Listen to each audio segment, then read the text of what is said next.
Ngayong summer season, kabi-kabila na ang mga summer outing at ang isa sa mga pagkaing hindi mawawala sa summer getaway, ang inihaw. At sa pagbisita natin dito sa Vera Farm, hindi natin palalampasin na gumawa ng isang masarap na grilled dish gamit ang kanilang farm produce. So habang nagkukwentuhan kami ni Sir Virgil, nabanggit nga niya na isa sa mga inaalagaan nila dito is yung kanilang native na baboy. Siyempre hindi natin palalampasin na masubukang magluto ng isang putahe gamit yung kanilang inaalagaan na I'm pretty sure magugustuhan nila. Nothing extraordinary with the combination, but basically celebrating kung ano yung mga makikita natin sa paligid. So gagawa lang tayo ng ating grilled ribs with the side dish na kilawing puso ng saging. So for our grilled pork ribs, so we have here yung isang slab. Bago natin siya erektang ihawin, kailangan i-par-cook muna natin to. So kailangan pakuluan natin siya. We're using pork stock. Then lalagyan lang natin to ng aromatics. So yung ating garlic in. Yung ating ginger. Then yung ating onions. Lagyan lang natin to ng fish sauce. And of course, buong paminta. Now, para hindi rin masayang yung pagpapakulo natin dun sa baboy, isasabay na natin yung ating puso ng saging. This is one of those vegetables na medyo may katagalan din siya maluto. Save lang din natin yung mga bulaklak ng puso ng saging. So once na lumabas na yung mas pale na kulay ng ating puso ng saging, we can actually use yung part na yon. I'm just gonna cut this into quarters. Then, lubog na natin dun sa ating stock. So we'll just let this cook for about 30 minutes. And then after nyan, pwede na nating isalang dun sa ating griller yung ating pork ribs. And then i-finish natin yung ating puso ng saging.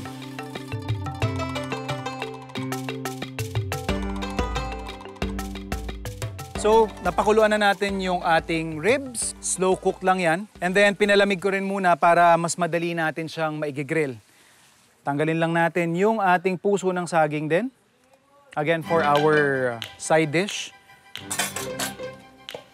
Now, yung ating pork, i-ready lang natin mabilis yung pang-glaze natin. So, we have banana ketchup. And then, oyster sauce. Sugar. Mix lang. And then apply na natin dun sa ating pork ribs.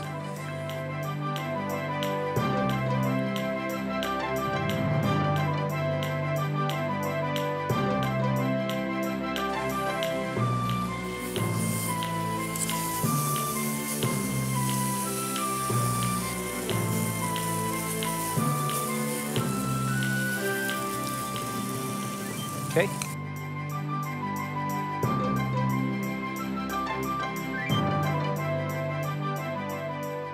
For our side dish naman, let's use some ginger. Then yung ating onions.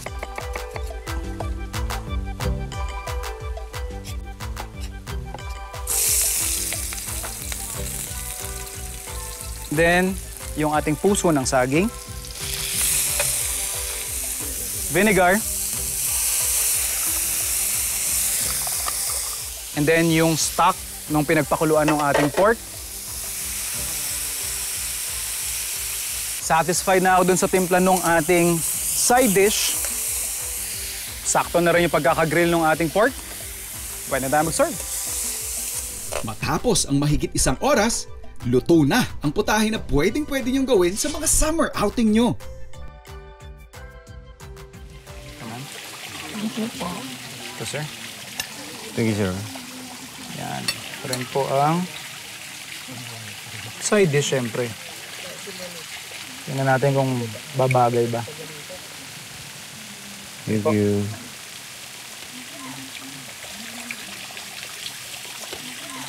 Sarap, sir. Ito, gulay. Sarap po, tapos malambot po yung corn. Sakado na, ma'am. Masarap, sir. Hello mga food explorers. So today, dito po tayo sa Yen Kitchen and Hot Pot. Tara, food trip tayo. Ang mga Pinoy may hilig sa mga pagkaing may sabaw gaya ng nilaga, tinola at sinigang. Dahil ang pagkaing may sabaw ay good for sharing. At dahil sa ideya ng food sharing, kaya nabuo ang food establishment na ito na matatagpuan sa Quezon City. Ang Yen Asian Kitchen and Hot Pot. Actually, it started during the pandemic. So, di ba, nung pandemic, hindi tayo nagkikita-kita mga families, friends, di ba? Why yen? Yen is also meaning for joy. And at the same time, yung hot pot din kasi is, di ba, usually pang family siya. Yun ang gusto ko mabigay din sa mga customers din natin talaga na yung experience nila, na sila yung mismo magluluto. Our first floor, with maximum capacity of 35 packs, which is air-conditioned. Doon yun mismo yung mga parang pag mga walk-in. And then the VIP naman, our area is maximum of 60 packs, which is naman na pwede yung reservation. And then the roof deck, ito yung parang pang-chillax natin, pwede sa mga Gen Z, millennials, and everybody, which has a maximum capacity of 15 packs.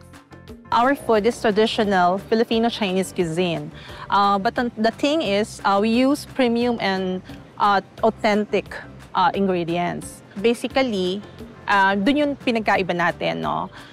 With maintaining affordable price. May mga customers na nasa-surprise after tasting the food na mas blended yung flavor natin, which is our ama used to make it kasi talaga.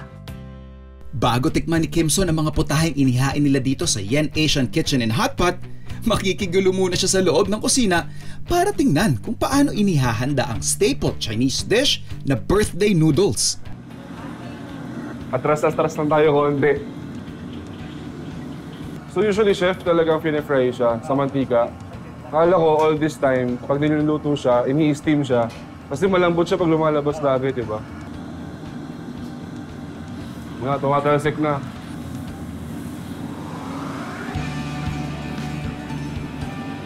Okay.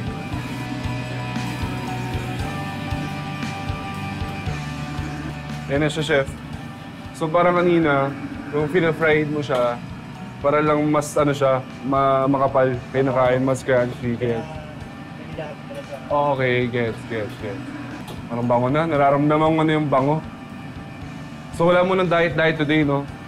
Kailangan talagang tikman yung specialty mo, chef. Oh! Bango! Plating. Siyempre, importante yung plating kay chef. Siyempre, chef, yan yung bawal kalimutan, no? Kasi kahit kami, pag kumakain kami sa labas, dyan talaga yung pinag-aagawan. Kasi bilang lang minsan lumalabas yun, eh. May itlog. Yan. Bango, chef. So, ma'am, napansin ko po sa lahat ng food dito, parang may sign siya or parang may something na may kinalaman sa cherry blossom. Bakit? Parang every dish yan, dun talaga siya. Ang meaning din kasi na cherry blossom, di ba, parang happy. Yeah. Di ba, pag nakakita tayo na cherry blossom, happy, Masaya, di ba? yes. So, yun. Hindi, actually, parang feeling ko, pinakaunang gusto kong tikman is yung niluto ni chef talaga sa harapan ko. How is it? Gusto ko yung ano niya, actually. Gusto ko yung crispiness ng noodles. Actually, ito yung isa sa mga bestseller natin. Actually, ano naman daw? Ito yung friendship platters. Ginawa namin tong platters na to. Yung sinasabi mo na gusto mo may kasama ka mga friends, to chillax. Ito yon. Isa yon. Minsan, sinasabayan natin ng beers. Yeah. Diba? So yun, appetizer natin to. Hanggang dulo, actually, lumalabas yung lasa ng screen. Sobrang sarap. It's just so good. Not that oily. I like it. Lalo na sa mga kagaya ko nagka-diet. Importante yung di sobrang oily yung pagkain. Perfect. Actually, ito talaga yung pinaka inaantay ko. Kasi kasi parang lahat na pinupuntahan ko, may family gathering, parang laging may ganyan. Tsaka hinahalo siya sa parang pawa. Oh yeah, we have also the cherry blossom. Okay. Sariling gawa yan. So, cherry pati sa blossom. pawa, kailangan pawa, cherry blossom. pa din. Okay. Diba? So, try natin. Try mo. Bango? Pang ano? Cheers! Sobrang lambot. Oh my God. Sobrang lambot. Kasi wait lang, curious ako dito. Ano to? Winter melon. Hindi siya Refreshing sobrang tamis. taste, yeah. Refreshing taste lang siya. Ito yung caramel depop. Sarap niya. Hindi siya sobrang tamis, pero di ko lang paano explain eh. Di ba sarap niya? Swear. But first, syempre, ang pinaka-importante sa hotpot, itong mga bawal mawala. Satay, mga importanteng ingredients natin. Okay, ito yung sa ating na sinasabi Okay. kong Yen secret recipe. Yan yung soy sauce natin, which is simpla rin ni Yen. Okay. Sile, syempre, importante. Sile. Garlic. Syempre, ang nagpapabango sa ating sauce. Actually, to be honest, sobrang hilig ko mag-hotpot. Siguro once a week or twice a week, kailangan ko ng hotpot sa katawan ko. Actually, kahit anong hotpot ata, ito yung pinaka-importante sa lahat, I think. Kasi Yeah, ako rin the po, sauce, mahilig the po sauce ako sa itself, hotpot. yeah, So, oo. usually pag So, kumakain talaga kailangan ako, talaga. Yes, yun talaga. For me personally. Yung soup base natin, I mean yung broth natin, no? Okay. Ito yung parang pinakuluan talaga natin na super tagal. Okay. So, timplado na may lasa na siya. Ito yung sinasabi ko na may mga ingredients tayo na authentic and Okay. and premium from other countries and local. So, pinagsama. Mushroom ball, Yeah. yes. Ubusin na po ba Yeah, natin ito? open. Okay, ati mukhang luto na yung Ball, sige, you try sauce na. natin. Parang may cheese sa ating konti, o wala. Wala. Pero lapot nga, sarap. Or feeling ko na titikman ko tong sauce. saka yung Kaya feeling ko parang ang lapot niya sa loob. Yeah, the sauce. Diba? Ito yung fish roll din. And And then what? yung gusto mong cheese. Natutunaw siya sa bibig. Yeah. Sarap. Actually, Atsi, gusto ko lang sabihin sa'yo. Kanina ko pa sinisekreto yun. Before pa ako pumunta dito, nakakain na po talaga ako dito. Oh! And wala siya pinagkaiba the first time I ate anong tinayin.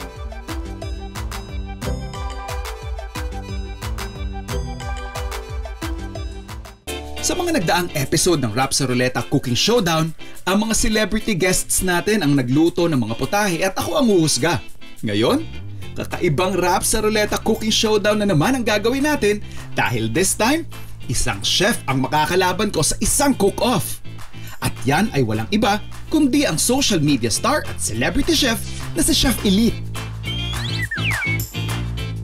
Chef Elite is in the house. Yes! Hello! Chef Elite, we've been trying to work something out na makasama ka namin sa Farm to Table. Talaga. At ngayon And na. finally, Yes. syempre, ano pa ba yung mas bongga? Kundi, isama ka sa Rap sa Ruleta. Kinakabahan naman ako. Right? Pero kasi, Agad-agad. the normal Rap sa Ruleta is ipagluluto ko yung aking guest. Okay. So, ipagluluto mo ko ngayon. We'll do something very special this time. Ano gagawin natin? We will be doing Rap sa Ruleta Cooking Showdown. Hello! Hindi Diba? ako na-inform, chef. This is, I'm sure, nothing out of the ordinary na ginagawa mo naman. Oo. So, si Rap sa Ruleta lang naman, siya lang yung magdidictate Okay. doon sa Lulutuin. lulutuin natin. Ready. Yan, Chef Elite, Go! bigyan mo tayo ng maganda. Anong iniisip mong mas pinaka-komportable Seafood. ka? Okay. Seafood ako. Masarap. Ay, magbaka. Matagal lumambot. Ano to? That's pork. Pork? Cooking method. Yes, cooking method. Fry! Fry. Pero yung judge natin dito Sino would be judge someone dito? very special din, of course. Oh, sinong judge dito? Mabigyan ng kape? Nandito ba? Wag muna ba nating sabihin? Okay. May balak manuhol. May mabibigyan ko ng kape. We'll keep the cooking process or the entire cooking ng 45 minutes. Okay, 45. So, pwede lechon. Oy! Bahala ka na dyan kung kanino ka mamimili. Okay. Ako, lilibot na rin. Maghanap Dito sa tayo ng Agora mga Market. Suki. Yes. Gilid-gilid. Let's go, Chef. Let's go. Tara Let's na. roll.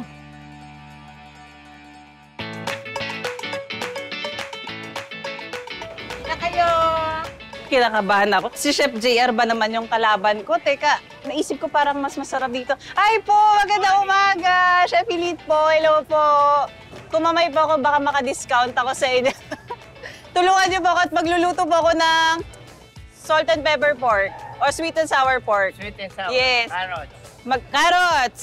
Okay. Bell pepper. Bell pepper. Bawang sibuyas. Bawang sibuyas. Okay.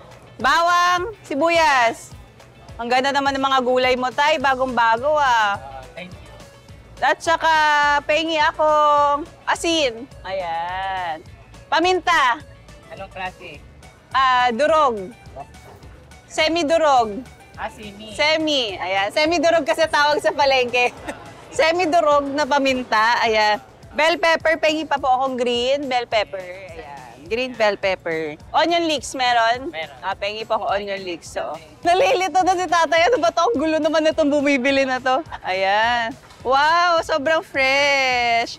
Pag sa mga mall ka bumili, nakagento kasi siya. Tapos, mamasama sana. Di ba? So guys, yun na. Pamili ko total lang ng 100 pesos. Meron pa tayong pambili ng pork. Bibiling ko yung lomo para malambot agad. Meron po ba kayong malambot na pork? Pang salt and pepper pork? Lomo. Pengi akong kalahati. Yan, kalahati. Pwede po ba nga akong makihiwa? Gusto ko lang itry yung knife ni Kuya kung talagang matalas, ganyan. Sigurado ka, Kuya? 200? 200 lang. Talaga. Thank you, Kuya Paolo. So, yung salt and pepper pork ko, hindi siya kompleto kapag walang harina. Kaya, tingnan natin baka may tindang harina dito. Ano ba yan? Wait lang, parang may nalimutan pala ako. Kailangan ko pala na itlog. Pabili. Magkano dito? 9 po. 9 pesos. Pero jumbo na to, no? Pahingi akong dalawa. Kompleto na yung ingredients ko. May gulay, may pork. It's time to cook. Lagot ka sa akin, Chef G. Aba, mukhang laban na si Chef Elite. Teka, relax ka muna dyan. Ako naman ang hahanap ng mga ingredients ko para tapatan ang putahe gagawin mo. Ang iniisip ko kasi, it's the usual fried pork, pero may konting angas lang. May konting presentation, kumbaga. So, I was thinking of doing ribs. Sir, pwede ba akong, ma'am, pwede ba akong magpa-bebe ng kaunti? Pwede pong pahingi ng tatlong gayat, tatlong buto. Yan, sakto. Yun yung pinaka-advantage pag sa palengke ka namimili. Pwede mong ipa-customize yung cut na gusto mo. Lalo na kapag mabait ka. Ayan. Okay po. Para mas mabilis, si Sir Butcher na yung pinagpatanggal natin ng skin. Maraming salamat, sir. Gusto ko lang siyang i-pair with fruits para hindi rin siya masyadong nakakaumay. So, sir, pabili. Eto, para medyo may asim-asim ng kaunti. Eto na yung pambato ko laban kay Chef Elite. Kumpleto na ang mga ingredients namin ni Chef Elite. Simulan na natin ang cooking showdown dito sa Rap sa Ruleta. Alright, Chef Elite, kompleto ka na ng ingredients. Kompleto na. So we have 45 minutes to finish our dish. Ready, Ready. Chef, go! Let's go. Eto, chill lang tayo, chill. Oo. So, Chef, parang good for ano na yan good for piestahan na yan Ano ba iluluto mo dyan, Chef? Yung pork belly na may bone-in. Yung sa akin, madaling dish lang din to. We're basically building up the flavor nung ating pinaka-stock. So ito yung pinakahihigupin ng ating pork. Since it's fried, it's easily to compromise on the flavor kasi nga hindi siya na-marinate or nababad into something na matagal. So ito yung ginagawa natin. Kumbaga parang shortcut. So ito, since we have limited time, gagawa tayo ng konting culinary technique. So ang ginagawa ko ngayon ay velveting method. Dinhalo natin ng egg white, yung pork para mas mabilis lumambot. Kasi ang pork pag pinirito mo medyo dry, medyo matigas. Ito nakakatulong siya to absorb mamaya yung mga flavors. At the same time, hindi siya sobrang mamantika na pork kapag naprito. So ayan, lalagyan din natin siya ng salt and pepper. Wala ba natin? Mukhang seryoso. Nandito Chef JR, takpan natin. Baka makita yung luluto. Yung tinakpan niya, hula ko baboy yun. Ayan, hula mo baboy yun. Ayan, eto. Mabilis lang to, Chef JR. Very, simple dish. Iwain na natin yung bell peppers kasi kailangan natin yan later for garnish and additional flavor. So, dapat walang buto, walang white part kapag nagluluto ng may bell pepper. Parang nagpe-pressure cooker si Chef JR dun okay lang kahit naka-pressure cooker siya. Iniwan na nga yung niluluto niya eh. Yun naman nawala na bigla. Yun na daw yung dish niya, guys. Ano ba yan? Walang effort. May lasa kaya yun? Feeling ko wala lasa. So ito yung main ingredient natin. Siya yung magiging pinakabida ng dish. And everything else is parang supplementary na lang. Sila yung mag-enhance nung sarap ng ating pork. Chef JR, kamusta naman yan? Chill na chill lang. Chill lang. Iniwan mo nga yung niluluto mo eh. A 4-ingredient dish. Saktong-sakto. Light lang siya. Pili ko din yan masarap. Ano yan, Chef? Ginisang gulay? So I have here yung ating romaine. Romaine. Hindi kasi nakita ko na magigisa ka na ng gulay. Ayan. Ayaw naman nating maumay yung mga titikim na judges natin. Ano ba yan? Chef, samgyup ba yung niluluto mo? Parang ganun din. Chef, ano na? Garnish na itong inihiwa ko. Oy. Diba? So meron tayo ditong flour, harina, at cornstarch. Pag mimix lang natin together para maging crispy ang ating pork. Tapos, syempre, isi-season din natin yan ng salt at pepper para may lasa talaga. Guys, hindi na nagsasalita si Chef JR. Kinakabahan na siya. Chef JR, parang hindi na ngumingiti. Halika. Ayan yan. Ay, strawberry ang gano'n. Ay, hindi masarap, hindi matamis. Hindi, ang sarap. Para Nanunuol. Kala niya masasarap luto. para ganahan. Hindi mo ako makukuha sa strawberry, Chef JR. So, nalalagay na natin sa harina ang ating pork. Mga galawang perfecto monit. Guys, alam niyo ba, takot ako magprito. Kaya sa vlog ko, wala kayo nakikitang prito. Sakto, takot ka pala. Kasi, Takot ka magprito, buti na lang fry yung napunta sa atin. Food Explorers, last 28 minutes. 28 Si Chef minutes. Elite, nagpiprito na. Di ba Tayo, nagbaba-facial pa. Hindi pa mainit. Hala, yan ay pressure cooker niya. Food Explorers, saktong-sakto. Last 20 minutes, nakapaghango na tayo ng ating pork. And then, rekta na to sa ating deep fryer. So yung ating mga garnish, we're just adding sugar doon sa ating fresh fruits just to macerate, ang tawag dyan. So yung sugar would somehow break the fruit while infusing it with its sweetness. So magbe-blend dyan yung tropical na lasa ng ating fruits. Time check!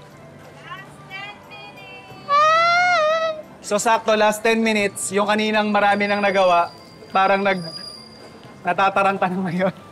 Sino natataranta dyan? Ineng, Wala ano? tayo natataranta.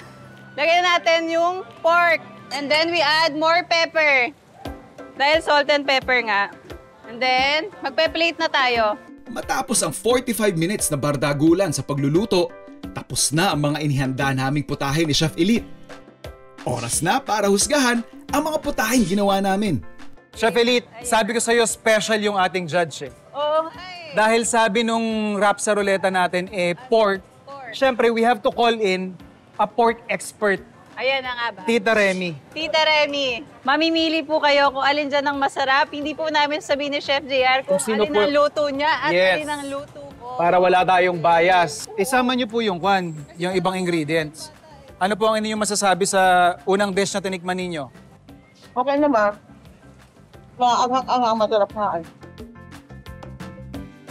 Sama niyo rin po yung ibang abubot-abubot dyan. Sa inyo pong panlasa, sino po ang nanalo? Chinese dish eh. Yes! Dish. Alam niyo po ba kung sino nagluto niyan? Hindi. Si Chef Elite. Hala! Food Explorers, kapag napunta kayo ng Agora Market, hanapin ang stall ni Tita Remy. Saan pong ang pangalan ng stall niyo, Tita Remy? Fancy. Fancy. Meat stall. So yung farm to table experience ko, napakasaya kasi may halo-halong emosyon na yung kanina eh. Nung una, sa ruleta, excited pa ako eh. Nung namimili na, medyo na-stress ako sa budgeting. Yung pagluluto, nakakapagod. And yung pinakahuli, nag-enjoy ako kasi first time ko naka-work si Chef JR. So masaya, halo-halo, masaya siya.